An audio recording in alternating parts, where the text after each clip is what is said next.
Our findings that we just presented today before the Collegium Ramazzini meeting are timely and extremely sensitive because there's an ongoing, very important decision about whether or not we will relicense glyphosate here in Europe. What is made publicly available today is a partial but definitive result on the leukemias. Today I have the great pleasure to speak about the first result from the long-term integrated study on glyphosate.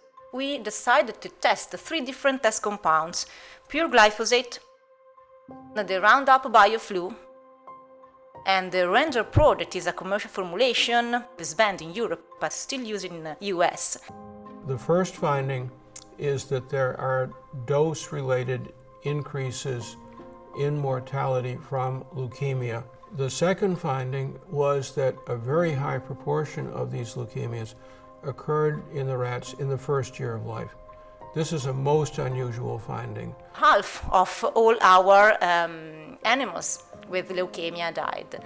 2 from glyphosate, 2 from Ranger Pro, and 2 from Roundup, and mainly in the very high dose. But all of those were low. All of those were in the range of what's considered to be the acceptable daily intake. The first animal died at 21 weeks of age, the second one 35. Half of our animals bearing leukemia died before the second year of age. That is really uncommon, really uncommon, except for very important toxicants or carcinogenic pollutants or substance. Both glyphosate and glyphosate-based herbicides were capable of inducing an early onset of leukemia. An early onset of leukemia that was never observed before. The other endpoints on other cancer outcomes have not yet been fully assessed. What is available already are the studies on the leukemias, but these have been carefully reviewed, and these are considered as final.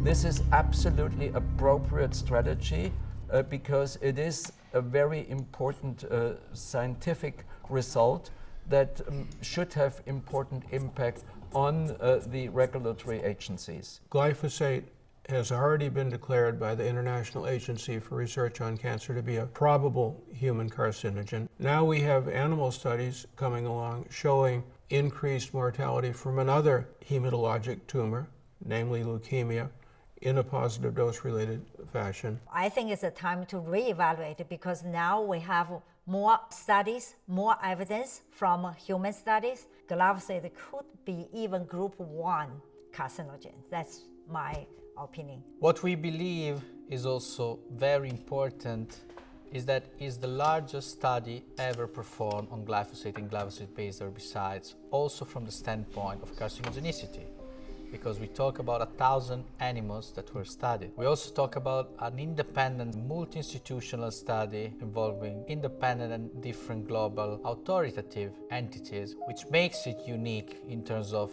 credibility, integrity, and multidisciplinarity. The inherent problem with industry-sponsored research, even when very good people are doing the research, good scientists, is that the whole structure creates pressure to find the absence of harm. With the global glyphosate study, we already produced evidence of reproductive developmental effects and toxicity that were then confirmed in humans. And now we are providing evidence of increased leukemia at doses that are considered to not to have any effects. We believe this evidence is remarkable, is relevant, and cannot and should not be disregarded.